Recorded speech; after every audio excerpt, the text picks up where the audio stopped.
What's that in the sky? It's a bird. It's a plane. It's Talk Geekly. Welcome, everybody, to our latest episode of Talk Geekly. That's right. We are back.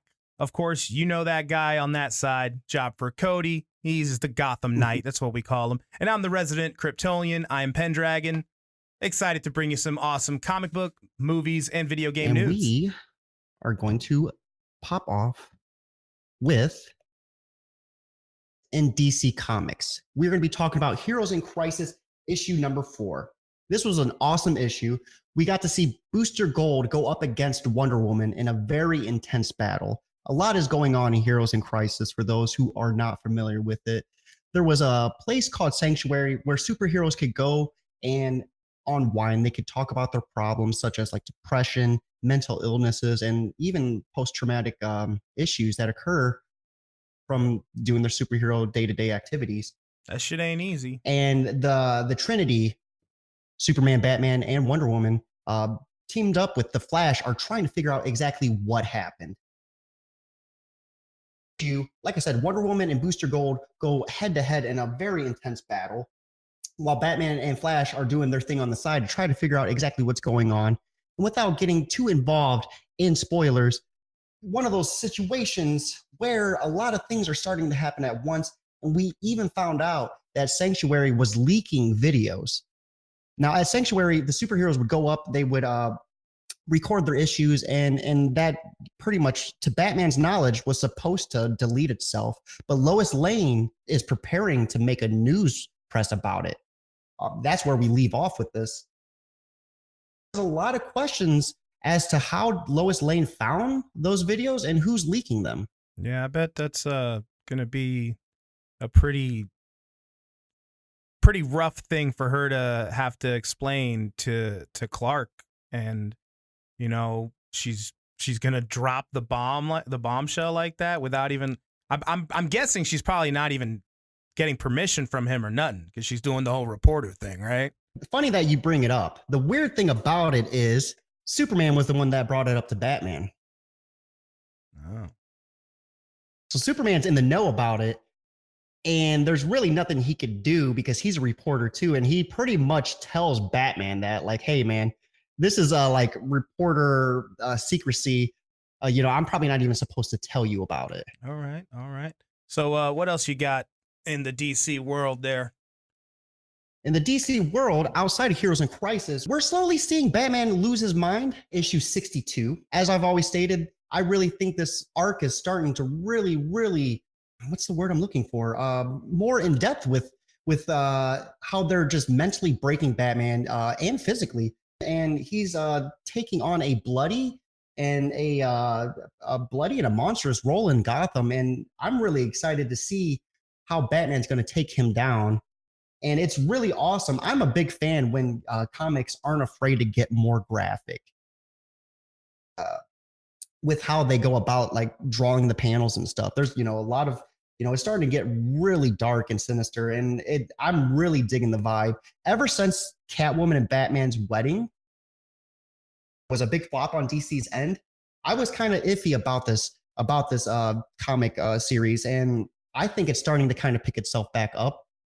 I'm really excited to see what's going to happen with Batman versus Professor Pig. And I never knew that was a real character. I remember when he showed up on the TV series, I was like, who the heck is this guy?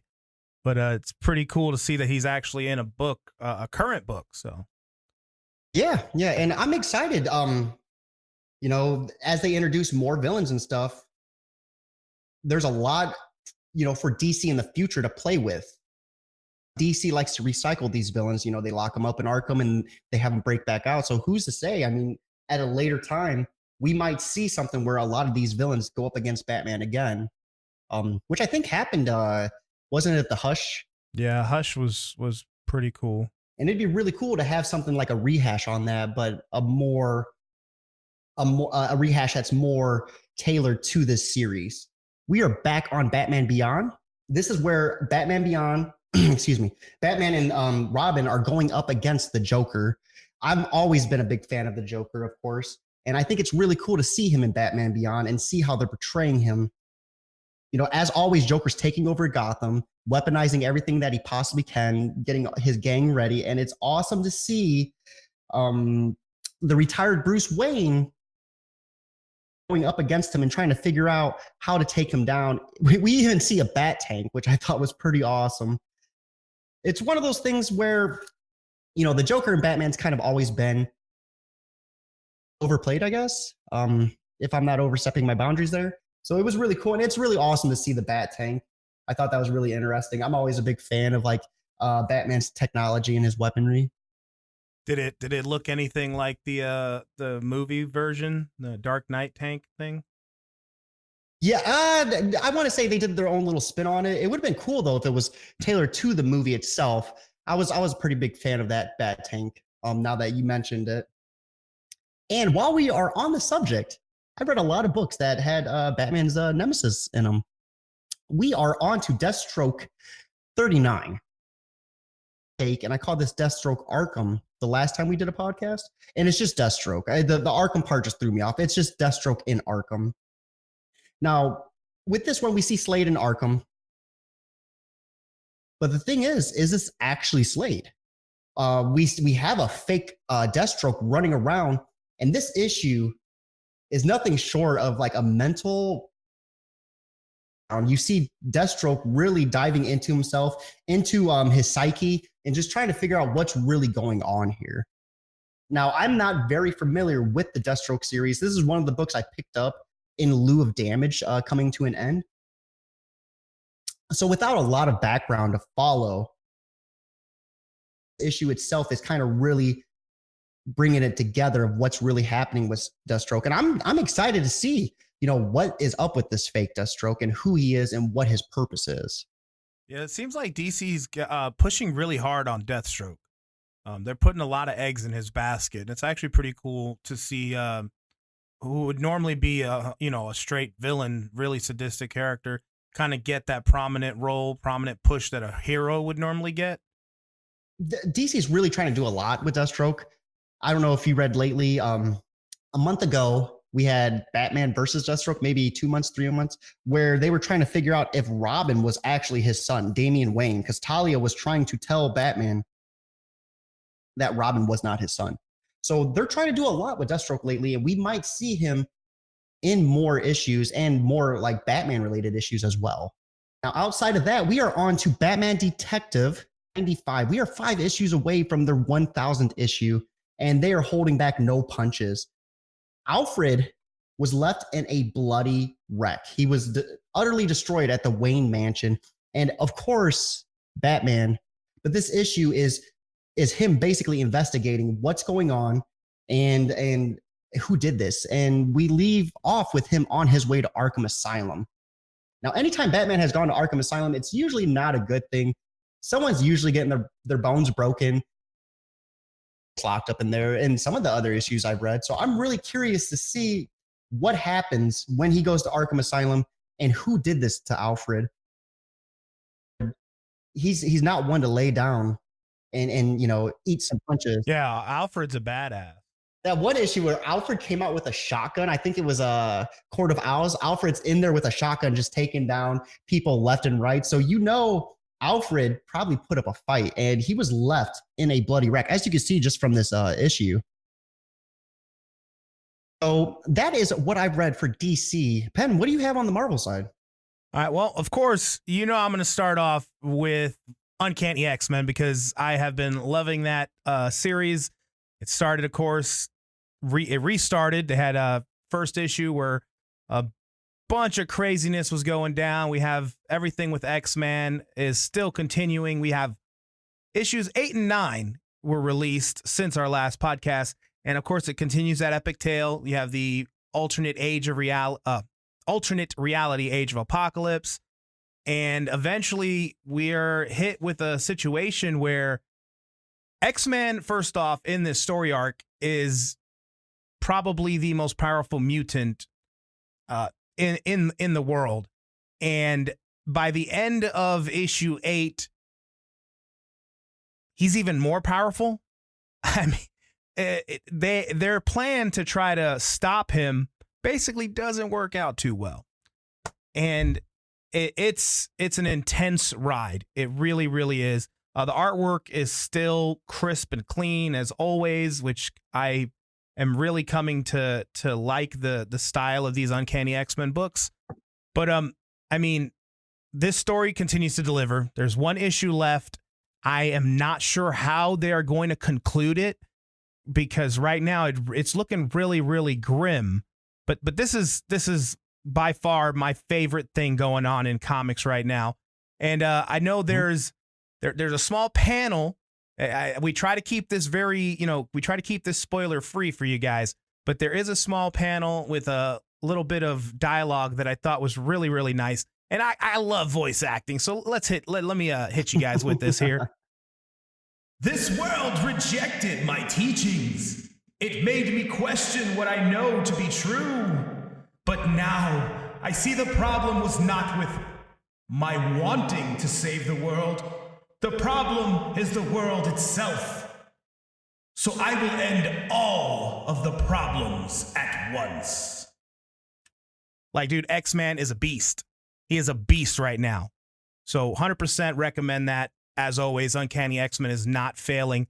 And another thing I wanted to talk about with you guys is I messed up last podcast. I had Venom issue number 9 on tap. I was going to talk about it, and it totally just kind of fell off to the wayside. So I wanted to make sure I talk about that with you guys right now, because we're still reeling from the battle he had with the King symbiote, and now Eddie's symbiote is no longer what it used to be. You know, they're not friends.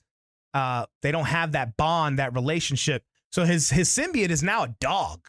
It kind of hangs out next to him in dog form, which I thought was really cool. That's awesome. It's a really, really vicious dog too. I mean, the thing just straight up, it tries to kill Eddie's dad at one point in issue 9.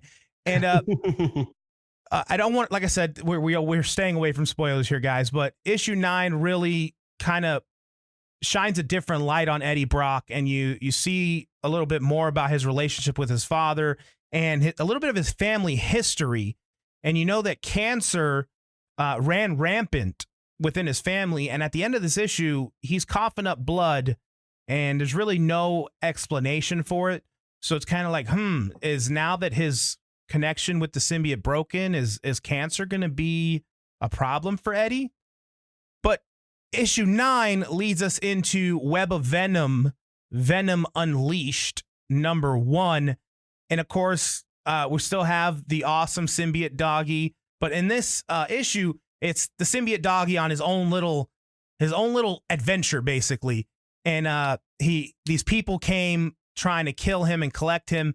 And of course, it's all leading to the collision course with Carnage, which we talked about a few episodes ago, and Marvel bringing Carnage back. And now that Carnage is basically the King symbiote, after having absorbed that symbiote into himself, this is going to get really, really sick. And I'm kind of worried for Eddie Brock, to be honest with you. I don't think he's going to be able to handle Carnage in Carnage's current form. I really like how the symbiote took on the dog. I think that's really cool. I don't think I've ever heard of anything like that really happening. And it looks vicious. I mean, just from the cover, it gives me that Cujo vibe. Yeah, and he's just it's a pretty vicious sick beast. I mean, there's one point where they're riding a bus, and the guy's trying to get Eddie to move the dog, and just the artwork of the the artwork of the dog like barking at the dude, like it really, really, I wouldn't mess with that dog. It's going to tie into Web of Carnage. I love the Web of Carnage series. Like, what type of do you think it's going to be the dog going up against Web of Carnage, like the Carnage himself, or? In this Web of Venom book, like I said, the dog is kind of the main character, but he gets back to Eddie at the end. So I mean, Eddie it's still going to be Eddie and Cletus, doing their thing. But I think that I'm kind of worried that Eddie's going to lose his symbiote. Oh, I must have misheard you. I thought he did lose his symbiote, and then you were worried about him with the cancer. Oh no, they broke their bond. So you know how they had that link. Well, Yeah. that basically there is no link anymore. Like Eddie and the symbiote do not talk. The symbiote is a mindless creature now. But of course, hot off the heels of Marvel's Infinity Wars, which was an arc that took place earlier last year, we have a book that's now trying to deal with the aftermath of what happens when the Infinity Stones are given sentient life. And now they can basically choose their own destiny. So in this Infinity Wars Infinity #1, we begin the book with a look at a guy ready to die on death row. And we don't really get details as to why he's on death row or anything like that. And as the book progresses, we learn of a group that's trying to find the Infinity Stones. But really, I think the biggest takeaway from where this arc is going is the fact that the time gem ends up finding its way to the aforementioned prisoner, and it helps him to escape the execution. Now that the gems have control over their own destinies, where are they going to go? Who will they go to? And how are they going to affect all of reality as well as the Marvel universe? And if you did not read the Infinity Wars, just kind of a little quick explanation.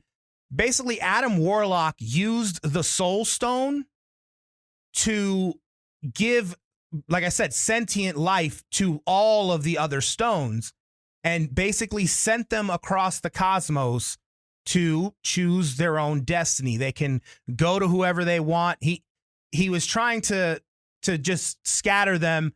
And of course, the Infinity Stones, somebody gonna try to collect them. It's only a matter of time. But I'm digging this. I think this is probably what's going to lead us to Marvel's big epic event for this year, which is War of the Realms. But I could be wrong. But I feel like this storyline could be a really good segue for War of the Realms, which I am very excited for, guys. But I saw some artwork on Instagram, some sketches of one of the covers for War of the Realms. And man, it is epic. I think he drew about 93 different Marvel heroes on this one cover. And it is really amazing. So this is going to be a blockbuster event for real. And I remember you saying how excited you were for this. Now with the Infinity Stones, you said they pretty much take on their own path and choose who they want to. How do you think this might lead into that? Well, I mean, they could have just, at the end of Infinity Wars, they could have had the stones just scatter and be done with and, not even bring them up again. But the fact that they're letting us know that the stones are they're looking for potential candidates to wield their power, it makes me feel like the stones are still going to play a pivotal role in some form or fashion within the Marvel universe. So like I said, whenever the stones are alive or around, or however you want to look at it, some big bad always manages to collect them. So I just can't help but feel like, hey, maybe somebody gets his hands on the Infinity Stone. I don't know, Mephisto or Dr. Doom, whatever. Like somebody's to get those stones, and Dr. Doom would be intense. Oh yeah, Dr. Doom with the Infinity Gauntlet is a nice thing. It's a very nice thing. We haven't seen Dr. Doom in comics in some time, correct? I think the last thing I can remember was the Secret Wars from a couple years ago, where he basically became God, and that was probably my favorite Dr. Doom angle ever, especially with the white costume. Oh, he looked so dope. Yeah. No, I fully agree. I think a Dr. Doom might be something that's pretty foreseeable in the comic that you're talking about, man. Yeah, so Marvel's got some good stuff going on, and hey, surprise, surprise, guys! I didn't talk about a Spider-Man comic book this week. That's just because there wasn't any good ones yet to read. All right, so we are going to be moving on to the news in the comic book, video game, and more.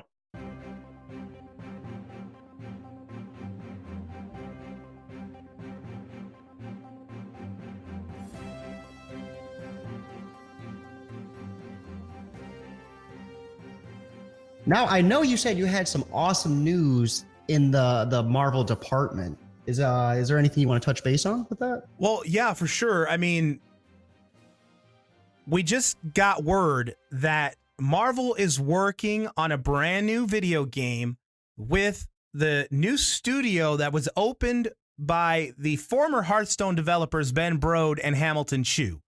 So Second Dinner, I know it's a weird name, but Second Dinner is they've got a contract. They actually secured $30 million from NetEase to come up with this Marvel property. And I love Hearthstone. I thought it was a really, really cool digital card game. And Ben Brode he knows his stuff. He knows his way around video game development, so to speak. So it's exciting to know that their first thing away from Blizzard is going to be a Marvel property. I am a bit skeptical. I don't want a card game. I mean, I just want to lead off with that. Like, I don't want a card game. We do know it's going to be mobile. So I just, like I said, I want to stay away from the card game. Give me like a dungeon crawler Marvel game or something like that. With it being Hearthstone, though, I think it might be leading into a card game. Yeah, and that's what I'm afraid of. I mean, I'm sure it'll probably still be pretty badass. Though that might not be too bad. I know Hearthstone is a pretty big hit with a lot of players. It's pretty much like an easier version of Magic the Gathering, to the best of my knowledge. Yeah, a Marvel card game wouldn't be too bad. I know you're not a big fan of it, but I could see there being a lot of potential if they were able to develop correctly, especially with the roster that Marvel has at their they could definitely pack a lot of heavy hitters into that. Yeah, exactly. And $30 million, that's a big chunk of change. So yeah, that's a lot. Yeah. We might be able to get I want to say Ultimate Alliance 3 was actually confirmed, wasn't it? Or it was leaked, wasn't it? Yeah, a few months ago, I believe they said that's coming to us soon. Because I was going to say maybe this is something similar to it, but if they're coming out with a Ultimate Alliance 3, it's probably not. Yeah, and since it's mobile, it's got to be an easy game to at least an accessible game, something that as you're on the fly, walking around or taking the bus, train, whatever it is, something that you don't have to invest too much time in. So like you said, I feel like a card game is probably a safe bet. But hey, while we're on the subject, Overwatch. Very important news not too long ago. It come to find out Soldier 76 was recently confirmed as being gay. Yeah, that's a thing. And he's the second character to join that roster along the ranks of Tracer. I think this is a very outstanding and solid move for Overwatch. And I would really enjoy to see other video games. I know in comics, we've been seeing this a lot more recently, where they're not afraid to reveal, this superhero is gay or this superhero is whatever. And they're diving into it. They're making it more diverse. And I think that is such an awesome move. Yeah, I'll agree 100%. But like, is it a stunt? Is it kind of a publicity thing? Are they trying to just, get the internet riled up so that people can start complaining and they say there's no such thing as bad publicity, right? So when you have those trolls out there who are upset about it, that's bringing eyes to Overwatch, which there was a report not that long ago that it seemed like the player base had dropped off. So they needed a way to bring eyes back to the property. And I guess this is all speculation, you know what I'm saying? But at the same time, I feel like when revealing that kind of information and making a character have that sexual orientation, or they feel a certain way about certain things so strongly that it has to be important to the story in order for it to matter. Okay. And with Overwatch, it's kind of hard because Overwatch is literally a game where the story is being built, or at least it's being fed to us in bits and pieces over time through comic books and little cinematics that they release, twice a year. It's not actually in the game. So to make it feel important, I think it's kind of hard. So that's where, like I said, if you're going to make a character gay and you're going to really push the idea out there, make it have to be relevant with your product. And I don't feel there's any relevance in Soldier 76 coming out gay. It was kind of just like, okay, hey guys, just to let you know, he's gay. And like I said, it brought eyes to the product, and I think that's what they were going for. And I would absolutely agree with you. I'm not exactly sure when Tracer was revealed to be gay. I'm not sure if that was from the start of the game. Yeah, that was straight up. Yeah, everyone had already kind of had that feeling that she was gay, so they just, told everybody right away, yeah, she's gay. She's gay. But with I agree with your statement above and beyond, especially the fact that you said, they were noticing drops. It would be extremely feasible to see that they would do this to kind of like get the pot stirring, to get more people playing, or maybe to draw a newer fan base that playing Overwatch. Now in 4 years from now, if it turns out that all of the Overwatch heroes are gay, then hurrah, then it's like, oh, okay. So in this alternate dimension where the robots are trying to fight against humans, everyone's just gay. That's cool. I'm all right with that. I'm like, no problem. Fine. Sure. But if you're just straight up dropping characters left and right to kind of stir controversy up, come on, man. Think of something else. Yeah, I think yeah. If it's like, I am okay with any sort of, race, sexual orientation, it doesn't matter. Whatever it is in a game, that's awesome. And if they're making bounds and strives to include more people and more demographics within a game, I applaud that. But I stand 100% with you. If it's something where they're just adding something just to stir the pot to bring more fans to their player base, that's kind of one of the moves where probably should have been planned out a little bit better, Yeah, so I think we're gonna stay with the Blizzard news, technically, kind of Blizzard Activision. Man, big news, right? Everyone knows now Bungie's out of the picture. They took their ball and they ran with it, and that ball being Destiny. They are gonna keep that property that is theirs. And they're going to continue, of course, to develop new content for the game, patches and things like that. But they're no longer with Activision. And that hit the company really hard, which I just stated how Blizzard was losing players in Overwatch.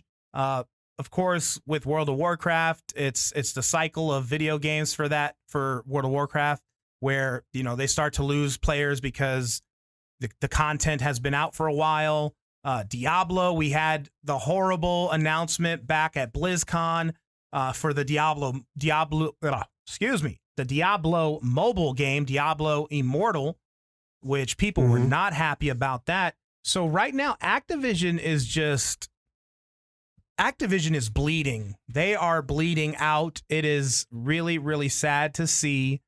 We had 2 CFOs, I believe, were released from the company, and now this happens, and apparently, let's see how much it was.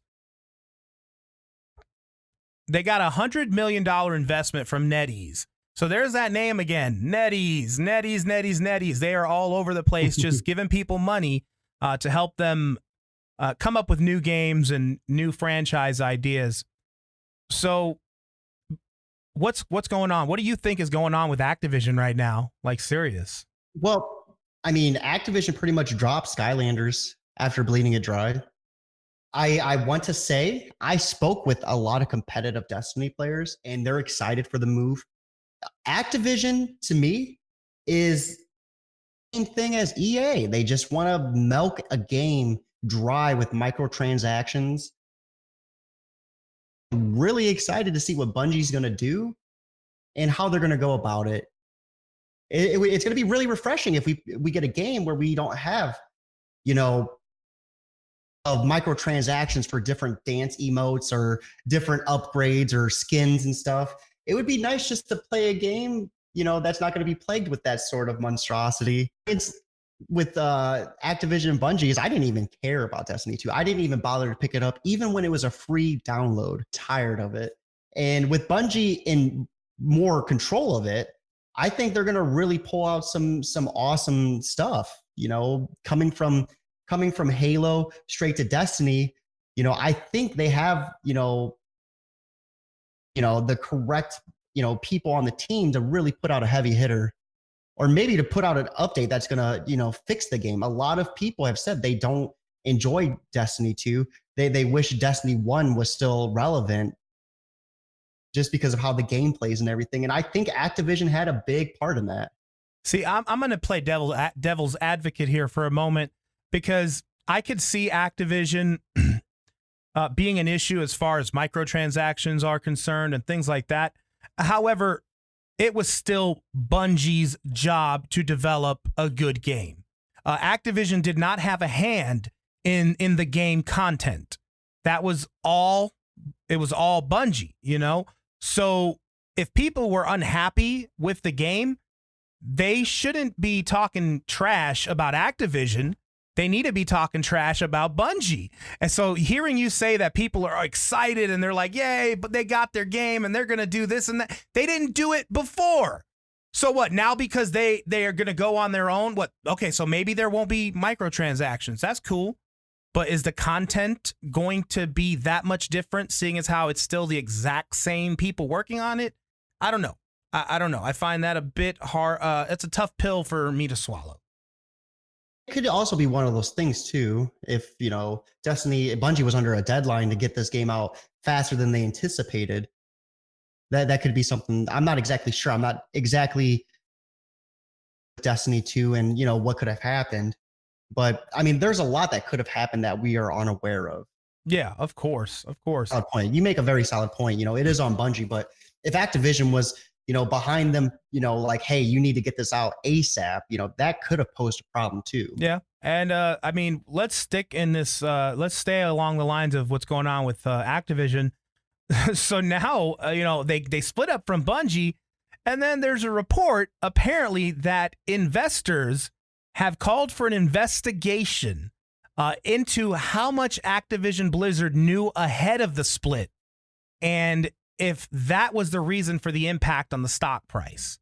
Of course, another possibility is that the stock shares were sold right before the split, which, of course, if that's the case, that's insider trading. And it could really, really spell bad news for Activision Blizzard. I mean, I love that company. And when I say I love that company, I love Blizzard. I'm a Blizzard fanboy. I was a Blizzard fanboy before they, got bought out by Activision. So I'm afraid. I'm afraid for all the games that I love, because if Activision is caught, with their hands in the cookie jar, so to speak, and they are doing some sort of insider trading, man, it's not going to be good. It is definitely not going to be good for that entire family of companies. Well, High Moon Studios, Vicarious Visions, man, it's scary. So what do you think could potentially happen if it turns out that they were in the wrong and they did do that? Do you think it's gonna be a lot of money? The company, it could ruin them completely. It's gonna cost them millions, if not billions, of possible dollars. And that's not including whatever court fees and things that they'll have to deal with. That's just money that they're going to have to pay back out to investors and stuff like that. Like I said, it could completely shut down the company if you think about it. Absolutely. And it really goes to show you there's so much behind the scenes of developing a game and publishing a game and, just everything entailed with games in general. And I hope it's not true. Did they say how many stocks were bought up or sold or anything? No, there's nothing on the reports that I've been reading, but I'm sure I mean, that information, if people really, really wanted it, it should be available out there. You just got to kind of put in the footwork on the Googles. I think we are scheduled to take a little short break, and then we're going to be talking into our main topics of discussion, the reign of Superman, and then our interview with Mabus Games. With that being said, I know you are the Superman man, so why don't you go ahead and start us off with it? Yeah, so this has been highly anticipated for me, for sure, and I believe a lot of DC fans are out there, of course, fans of their animated universe, which is still probably the best cartoon comic universe we have. Hot off the heels of the death of Superman, which released last year, they now brought us Reign of the Supermen, which this is dealing with a world without Superman and how people cope and what happens if what happens after the death, right? I mean, this is a guy who was more or less the savior to the entire planet.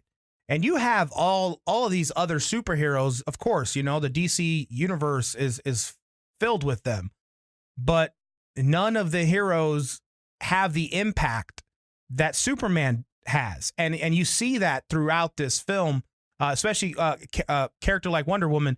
She says, the world doesn't realize how important the world did not realize how important Superman was. And now that he's not there, like the Justice League is spread really thin, trying to deal with different, chaos and crime and all the shit happening in the world. So it really puts into perspective how important Superman is. We have 4. That's right. 4 different Supermen. And that's why it's called Reign of the Supermen, because with Clark having died, Kal-El is gone. He's no more. We have the appearance of a Superboy. He likes to be called Superman, but he's a Superboy. We have the literal Man of Steel. All right. We have our Eradicator Superman and our Cyborg Superman. Now, I mean, I'm not sure if DC did a remake of the original storyline as far as the comics are concerned. I know they did a reboot of the death of Superman a few years ago, and that's what the animated movie was based on. It was based on the reboot and not the original death of Superman. So when I was watching this, I went into it thinking, oh man, this is going to be, just like the OG storyline from the early 90s. And it's not. It is very different, but still good. And that's the thing with comic book movie adaptations and stuff like that. You're never going to get something that's 100% true to the source material. They're always going to take liberties with it. But there was one thing that I felt they really missed a chance. And that's in the original Reign of Superman storyline. When Superman does eventually come back to life, he has no powers. He's basically just a normal guy, and he's rocking these big old guns, and he's just shooting up the place. And they do that. They do that really well. But in order for Superman to get his powers back, it actually happens by accident because of the death of the Eradicator Superman. And it's a really, really cool panel where Cyborg Superman is going to blast Kal-El with a bunch of Kryptonian radiation to kill him. And right as that's about to happen, Eradicator Superman jumps in the path of the blast, and the radiation passes through his body and basically transfers the powers back to Kal-El, to the original Superman.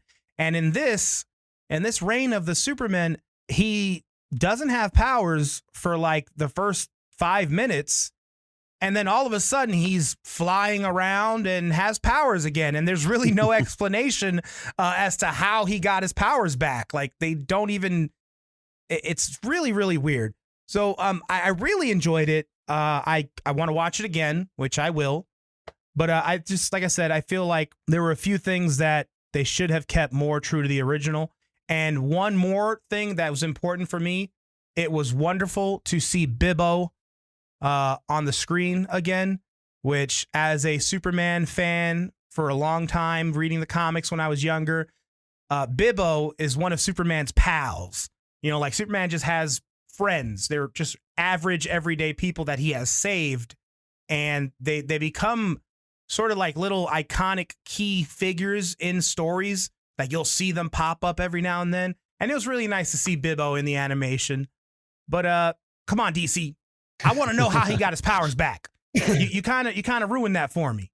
But other than that, I think it was really good. I'm not sure your thoughts. I know you got to see some of it. You didn't get to really finish it. But how do you feel about it? I agree with you. I think it's really weird when even just movies in general, they have the plot armor is, you know, what I like to refer to it as. They might not technically be that in this case, but where he just is flying all of a sudden. It'd been nice to dive into it. They had the room and the time to do it. I didn't exactly see what happened to what was that character's name again? The one that sacrificed himself. Eradicator Superman. I didn't get to see what happened to him. I will say I like this one a lot better than it's a prequel.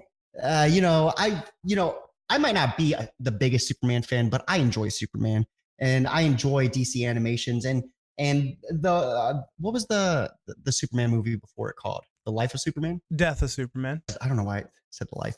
Death of Superman. I really enjoyed that one. I kind of thought it could have been a lot better though, but this one, what I seemed to hit the mark a lot more.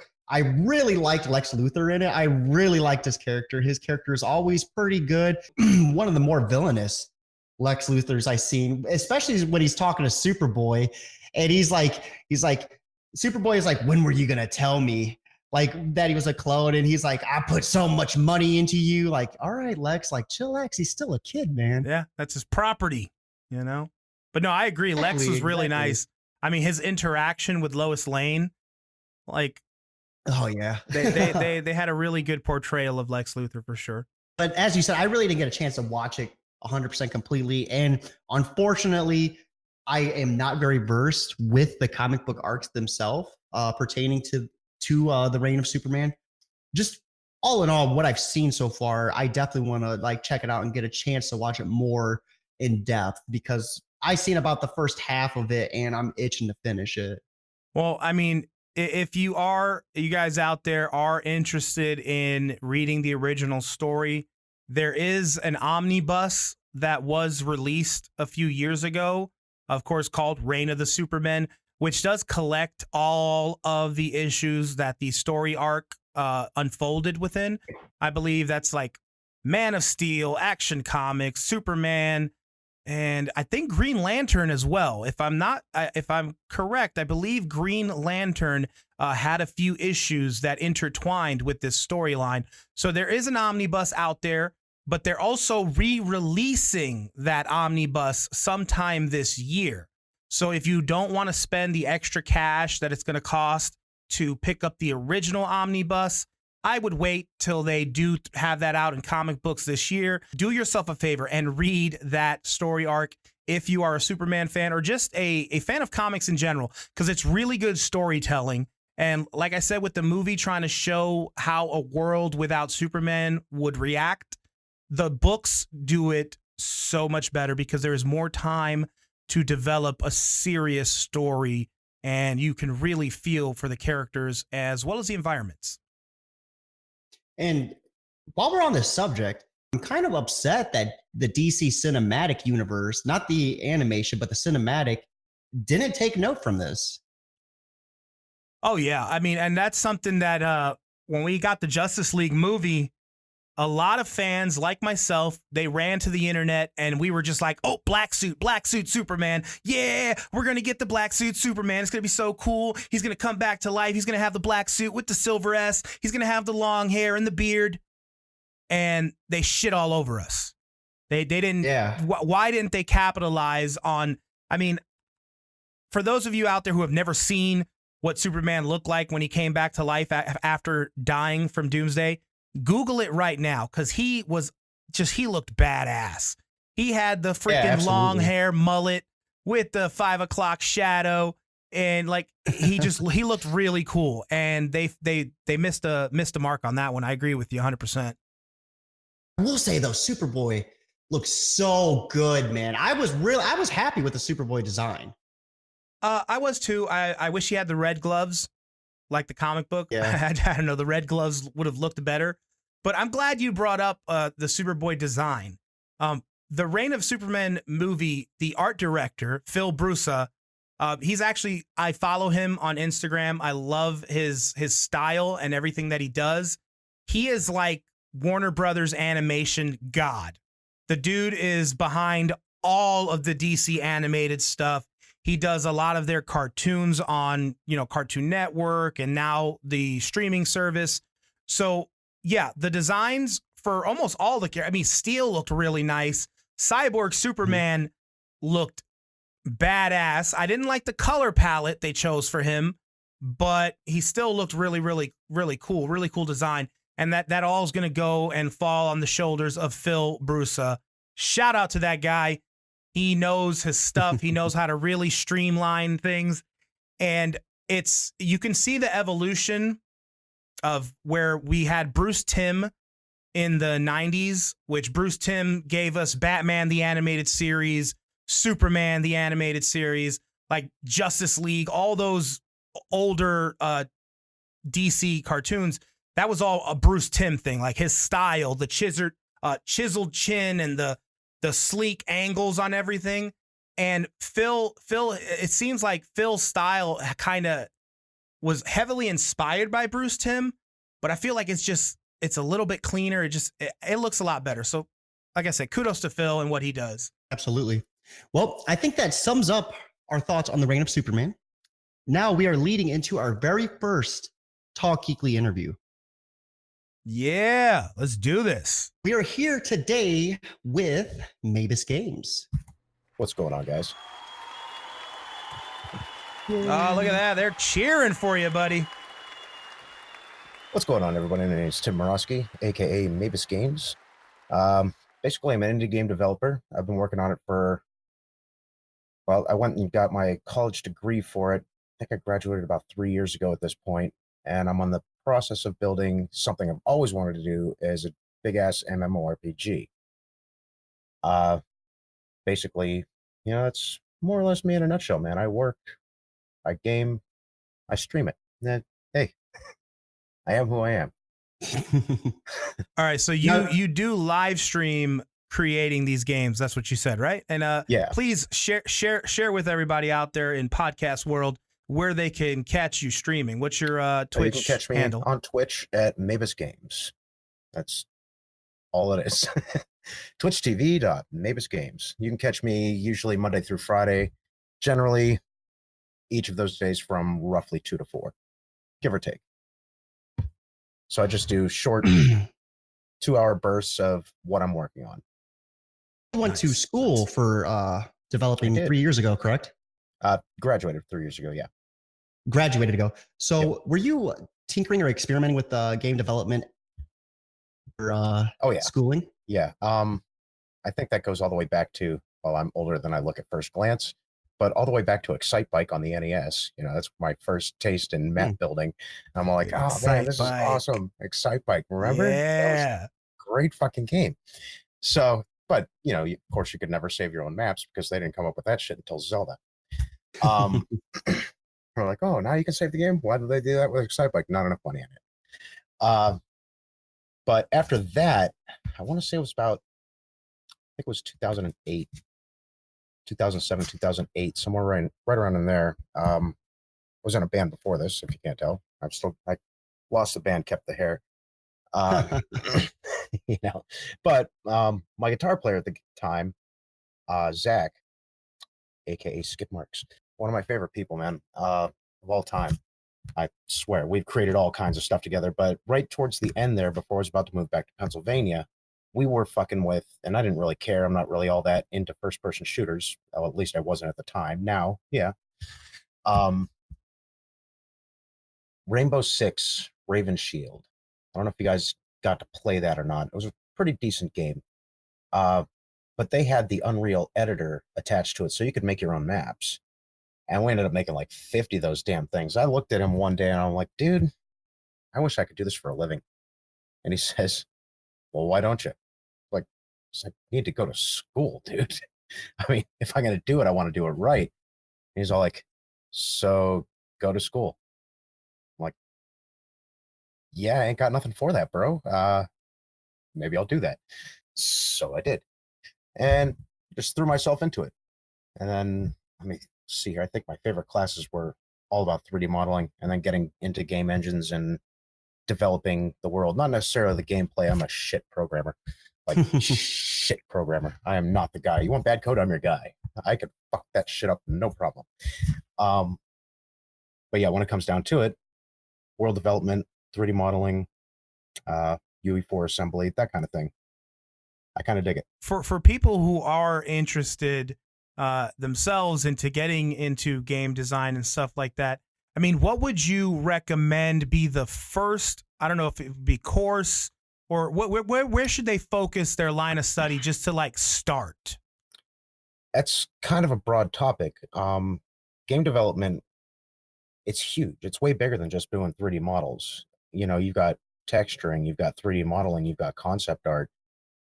But don't let yourself forget that there's also history, religion, stories, music, all of these things, not to mention animation. There's a whole bunch of shit that goes into a game. If you're doing something like an MMORPG, like what I'm doing right now, you've got to consider all this shit. You're not just building a game, you're building an entire world with an ecosystem and characters and past and present and lore, you know, things that happened a long time ago that are setting the stage for right now, what you're playing. You know, so there's all kinds of things going on in the background. So when you get to, if I want to get into game development, what do I do? It's like practically fucking anything. You know, they're throwing all kinds of stuff out there. You can be a writer, you can be a sound technician, sound design. You can do it digitally, you can do it traditionally, like this on the sound design. So, you know, like you would have like a piece of paper or something like that. You would eventually record this sound as walking. Oh yeah, through that the sounds grass. like walking through the grass. Look at this Yeah, shoulder. yeah. So it's all just stupid little stuff like that you can do. Like, you know, the foam poles that have the wire coming down. If you whack that thing, it goes. And that's what they got the laser sound from in Star Wars. I'm pretty sure of it. Really? Yeah, it's just technical effects. Like, oh man, that sounds just like a laser. In whose mind? George Lucas's mind, and that's who it was. So now we've got all kinds of technical effects and stuff like that. So you've got sound design, not only just the sounds and special effects. You've got music. You've got, you could be a writer. I know Cody was doing some writing back in the day. You can do all kinds of things, man. Not to just concept art. Concept art alone could take you into game design because they need all those cool things. You know, you don't just have them. Somebody has to create them, or you got to go and look for somebody's shit and rip it off. I do not recommend 1 out of 10. So, back to when you were in school, what type of projects did you create, and how would you say those games correlate to what you're producing today? A lot of junk one-off silly assignments, but altogether I think it didn't necessarily put me on my path. I think actually working with the Unreal editor for Rainbow Six sort of put me on the path to where I want to go. Just mostly with building the worlds or building the levels, you know what I mean? Building the place where you're actually playing around in. So that got down to, okay, well, I want this particular thing. Where is it in this content browser? Well, it's not in this content browser. You actually have to make that shit. You know, I want a giant light pole that's broken in half or something. Well, that's not here. You have to create that. So that led me into 3D modeling, and not something I had ever really anticipated messing with, but that really grabbed me. I don't know why, but now it's like you have to think about the construction of something, just the look of all of it. You know what I mean? Like, let me get a good example. Let's say most recently, I've seen it in Battlefield 1. If you look at something that's cylindrical, it's really not. You know, it's not a cylinder at all. Most of the time, it'll have like somewhere between 12 and 16 sides to it. It's just blended really well so that no matter which way you can see it from, unless you're looking at one particular angle, you can't even tell that it's a faceted thing just because of the technology. Where was I going with this? Go to the initial question again.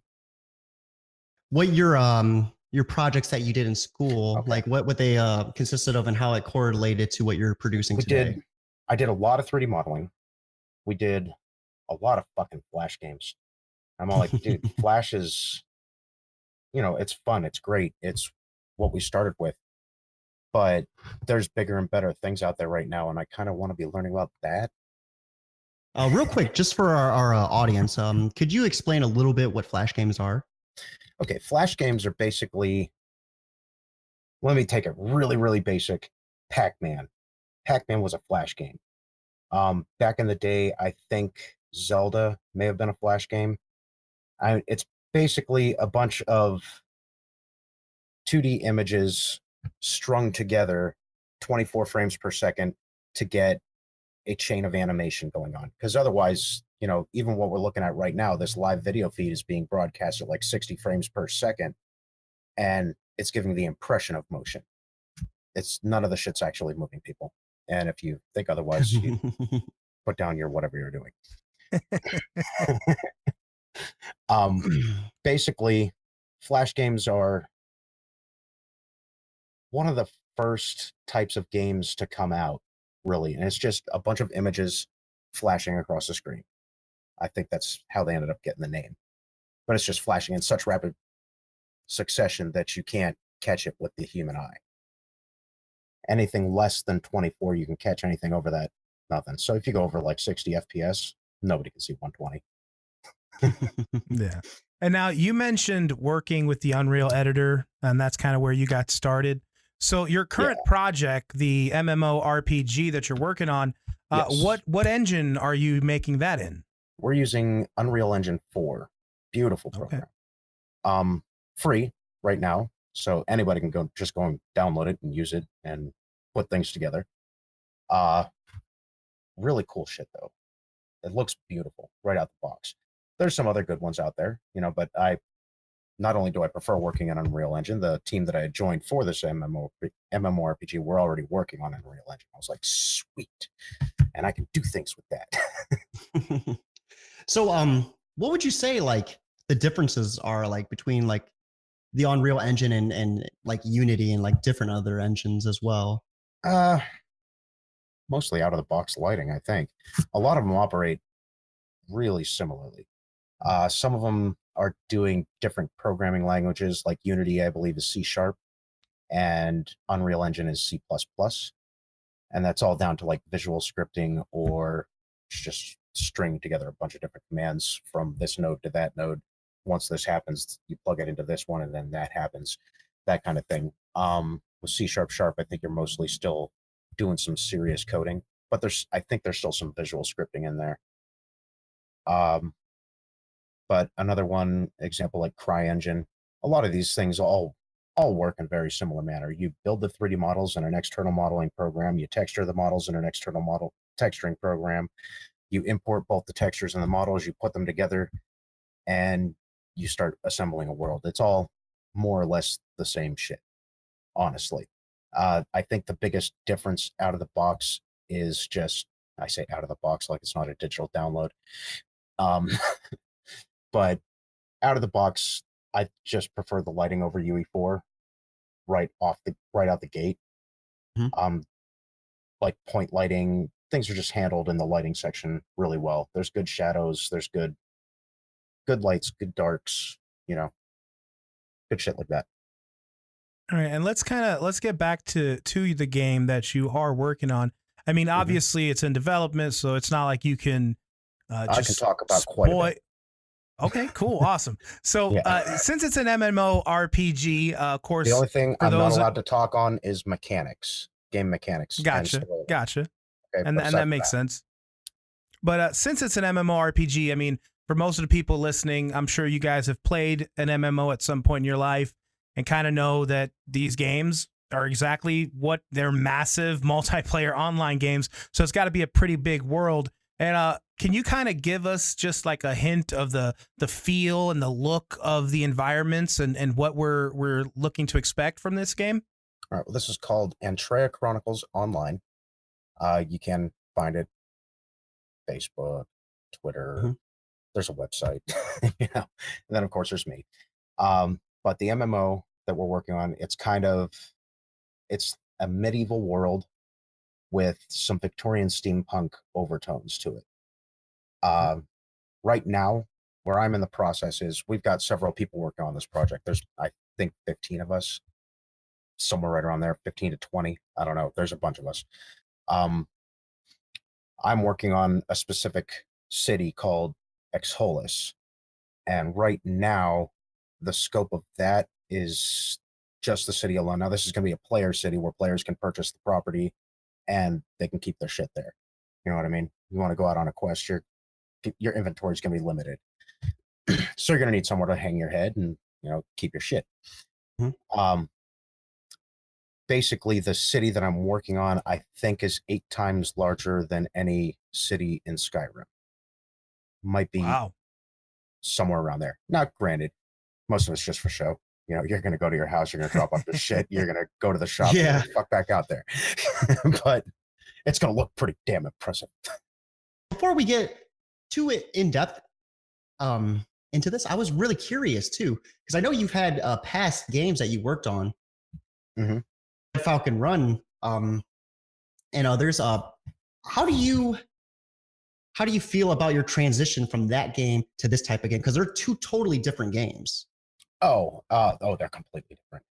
An MMORPG is something I've always wanted to build.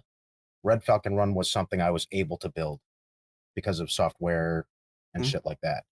The MMO I'm working on right now requires a lot more work on my part. Red Falcon Run was a 2D Flash game. What web browser based. You can play practice mode right now. I still have that online for free. You just go to redfalconrun.com, you click on the practice mode, create a little account, you just click register if you don't have one. It's just a username and password. That's it. It can be anything. It could be 1, 2, 3, 4, 5, 6. Actually, I think that one's taken. I could be wrong. But it real simple game itself. That it was mostly, well, I guess it's actually kind of complex when you get down to the game mechanics. It was mostly a game mechanics kind of game. The only thing that I really personally built in there was some of the sound effects I did. And I built the background world. I designed the website itself, and backgrounds for the story thing. We have a little graphic comic that is on one of the pages. Just a real short thing. Just kind of, why are you here? Why are you shooting all these fucking aliens down? Well, this is why. You know, the Lazilrian Empire. But it was all about the mechanics. It was about getting a game out there, not just, hey, I'm an indie game developer. I've seen a lot of indie game developers who haven't released shit.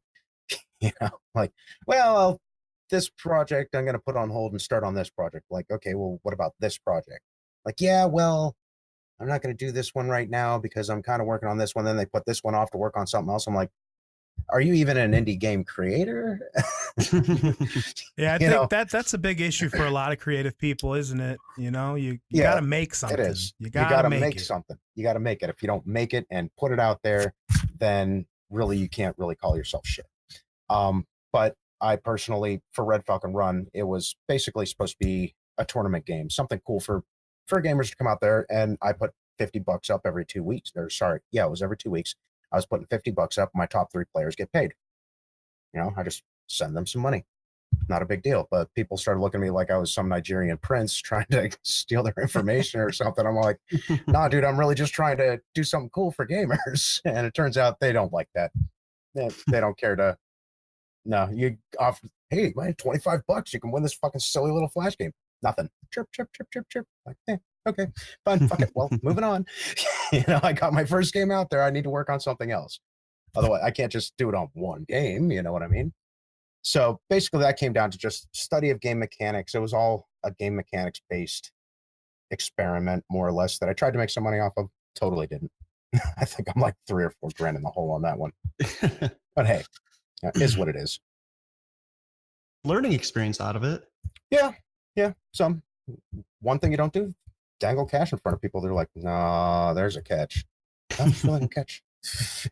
Come get some, both. Now back to your current project. I've watched a couple of your streams. I've watched the development, and I've watched you craft like individual assets yourself and Yes. and such. Now, what type of troubles do you often occur while developing these different assets? And how do you go about solving them? Well, there's all kinds of caveats there. Sometimes it's me that gets in the way. I'm like I overthink something. I'm like, no, man, I'm gonna need like 1,200 of these and 6,000 of those. I'm gonna need this one that's exactly 2.5 meters. I haven't used that fucking thing. A lot of experimentation. Like, for example, I have structural supports, and I've got one. None of them are as tall as one of the walls that I built. One of them's like 1.5 too tall. One of them's 2.5 too tall because I had this thing down on the bottom that was halfway.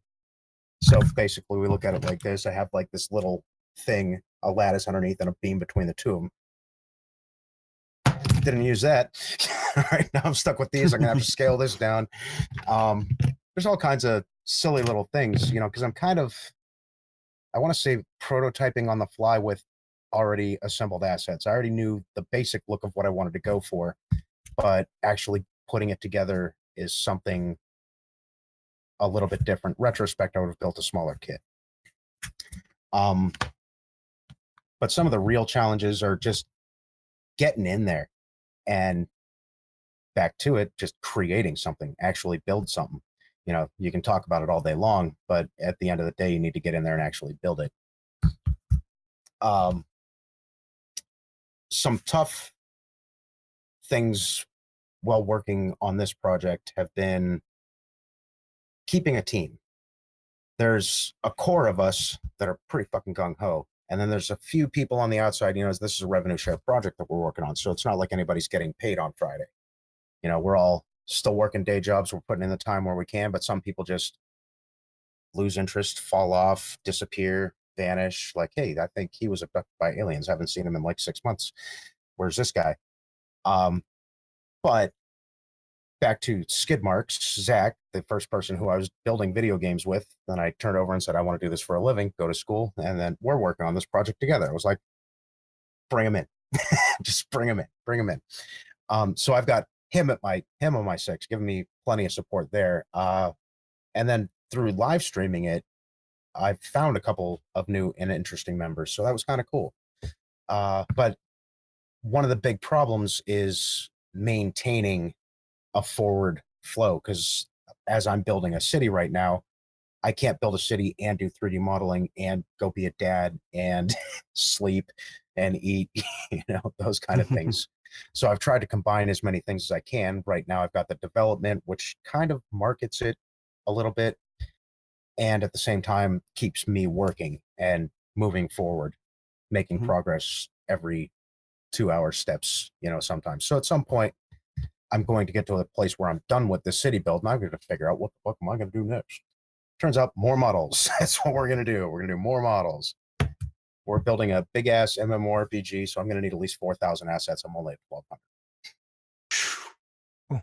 Sounds like you got a lot more work ahead of you. Oh, okay. And of course, obviously, when you're building a city, especially your 3D modeling and all that, I mean, it's definitely going to be probably as intensive as building a legit real city, construction and stuff like that. But I mean, how many hours would you say to date that you have put into this game, just this game alone? So not everything you've done as far as gaming is concerned, but just on this MMORPG, how many hours have you been putting into it? If you're taking into consideration the 3D modeling, UV unwrapping for the 3D models, and then texturing the 3D models, and then assembly and putting it all together, probably about 1,200 hours. That's a lot. Is what it is, And now, man. I went to I'm school sure for this, you so I better have. use it. Yeah, exactly. And I'm sure you have kind of like a game plan when you wake up and you know that you're going to be working on the project that day. I mean, on average, how much time a day do you set aside? Because like you said, you're a dad, you have a regular Right. day job and things like that. How much time do you set aside to make sure you are producing, creating, and living your dream? As much time as I can. For the most part, I don't watch much TV. You know what I mean? Um, there's people who come home at the end of the day and they crack open a beer, they sit down and they watch TV for the rest of the night and then go to bed. That's 6, 7 hours that you could have used to be productive and do something. You know what I mean? Um, at the same time, I'm still guilty of scrolling through Facebook for far too damn long. I'm still guilty of watching anime too fucking much. But granted, I'll probably give myself about 2 hours a day for that noise. And after that, I've got baby girl, wife goes and does her day job. I've got baby girls throughout the day. When they go down for nap time, I do my show, get my stuff done. So there's 2 hours. Hopefully, at some point, one of those two little bastards is going to wake up and I'm going to go, "You parasite, I love you." Now, let's go do dad. And then after the wife gets home, I'll come back upstairs and I'll do a little more work off stream. As I am the creative director on the project, I have to dole out a lot of assignments. Hey, how's this going? Guaz, I need 10 more lamps. Guaz designates that to a couple of the concept artists. Hey, I need this asset modeled from you, Moose. Moose gets a shield going while I'm working on this city assembly. I've got Joxon Art on, and Joxon Art's also a fantastic artist. He does some streaming usually about 9 o'clock in the morning, Joxon Art, and he's doing the background or the images for our trailer and story thing that we're working on. God, it's looking so good. I can't wait to put it into a book and animate it, and it's gonna be cool. So a lot of doling out assignments, making sure people are on task for those that I know are on it frequently, and then deciding the flow of how this is going to go together. Character modelers, fucking character modelers. They're like the drummers of the art world. It's like, dude, you've always got drama. I love you. You always got drama. Be the hardest thing, leading a group of people and trying to translate your idea to them so they can get what you want done correctly. That's along the lines of, since I'm the creative director, so to speak. Basically, I fell into that role. The other one left, and they're like, "Hey, he knows what he's doing." Like, oh, fuck. All right, let's do this. But I do have Guaz, who's the 2D art lead, and then we've got Dean, who does the story and all that shit. So Guaz reads through the story, goes, "Hey, this is the kind of concept art that this is going to need." I feel like it's more or less I'm 3D modeling his creative vision. You know what I mean? It's kind of strange. So basically, Guaz reads the story, Dean writes, he draws out what's in his head through reading this shit. I get it over to my end, decide who's going to 3D model what. If I'm not already on top of it, then I'll hand that off to somebody else. And everybody can pretty much, from that point, they know enough about working from concept art where it's not that big of a deal. It just comes out, it's like, hey, this is going to be copper. Cool. You know? With where you're at currently in terms of development, how long would you say you have until, did you guys set a cemented release date yet, or is that still up in the air? I don't want to cement a release date on it. We've had, hey, we're going to do the Kickstarter X this time. And I'm like, dude, we have like 6 people working on this hardcore. And that's not enough of us. I can't guarantee that this is going to be done by this date because there's still so much that needs to be done. I don't want to come out there and no man's sky it. That's what I'm not trying to promise something that we can't deliver at a time we can't deliver it simply because there's no manpower, or not enough manpower anyways. That'd be foolish. But I'm currently in this city build that I'm working, which is going to be one of the major points in the thing that we're about to release. We're going to, I'm on the last 2 player residential houses soon, like today or tomorrow. I'll get started on those in that city build, at which point I go through the optimization process of breaking it down into smaller and smaller and smaller levels until it runs smoothly. Right now, it doesn't run smoothly at all. The levels are way too big. There's way too much shit in each one of them, and I need to make it work like smoothly. So I want to say I'm probably around 2 months away from having that complete and then sent off to the other guys working on the project. They've got the engine working, and at that point, we'll be a lot closer. I want to say, crossing my fingers here, I want to say June, maybe July. That's what I want to say. Can't guarantee it, but that's what I want to say. You know, so crossing my fingers. Well, my fingers are crossed for you as well. So before we go and wrap this up, I think you stated it earlier, but please, one more time, what is the name of the game? Where can people find the game to kind of get an idea of what you guys are going to be releasing? Also, you know, just plug the shit out of yourself. Go ahead, tell everybody all your stuff again one more time. You can find me on Twitch doing the development as Mabus Games. So twitch.tv/Mabus Games. You can find me there. You can find information about it on Antrea-chronicles.com. I think that's the name of it. Let me double check that link name. But yeah, Antrea-chronicles.com. You can catch our website there. You can find us on Facebook, Antrea Chronicles. You can check me out on Facebook as well, under Mabus Games. Twitter, we've also got the Antrea Chronicles and Mabus Games. I think there's an Instagram for some reason. I don't even own a cell phone, so I don't even know what Instagram is. Well, I know what it is, but it's kind of pointless for me. As what am I going to do? Carry my home phone around? Fucking snap me from the home phone? Yeah, right. Here's me at the toilet. Congratulations. Now, real quick. Yep. To top it off, one last question before we end tonight's podcast. What is going to make your game shine? It's a tough call.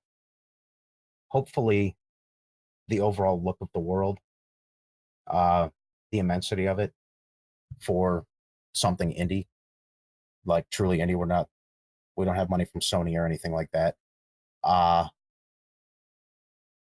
The ability to purchase your own house that other players won't have access to.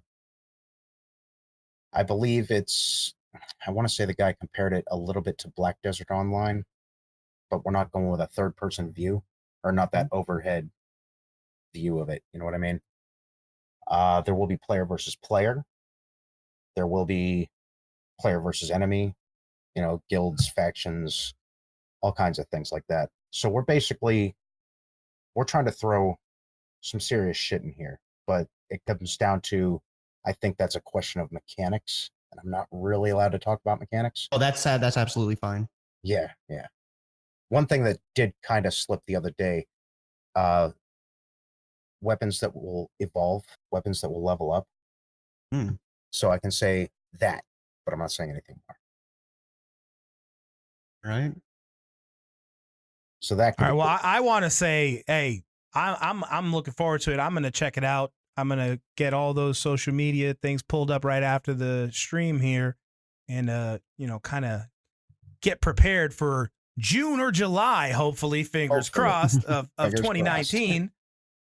Hopefully. So I want to say thank you very much for being the first person that we had the opportunity to interview on Talk Geekly. It was a pleasure and an honor for me, that's for sure. Oh, hey, thanks, a big thank you from me as well. It's always exciting to get to talk to you. You know, me and you go back a long way, and it was really awesome. yeah, really awesome to kind of get a more in-depth look at what you've been creating lately. It's been fun, man.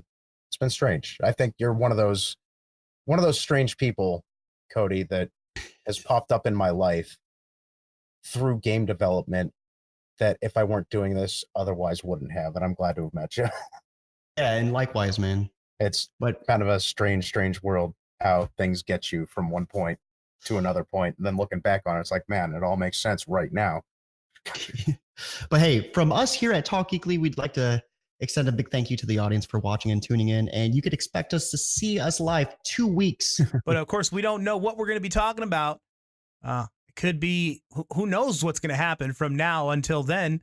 We could have some crazy, another Activision bombshell where we find out that Junkrat is actually transgendered. Who knows? Or right? the Resident Evil 2, the remake comes out, I want to say January 25th. Oh, that. Yeah. Yeah. Now that you say that, that is probably going to be our big topic, because that's going to be the weekend. That's the weekend of our podcast. So, and the one-shot demo was definitely. Yeah, it was a beautiful thing. It certainly was. So don't forget, guys, to check out So Sick Clothing, our sponsor for Talk Geekly, sosickclothing.co.co, for all your gaming merchandise needs, tees and hoodies, all that good stuff. And don't forget to check out Job for Cody on Twitch. He's got one of those poppin' streams. I stream every now and then, but don't worry about watching me. I'm a nobody. I'll check them out. Yeah, no, you don't need to do that. But yeah, thank you so much. And we will catch you guys next time. Take it easy, guys.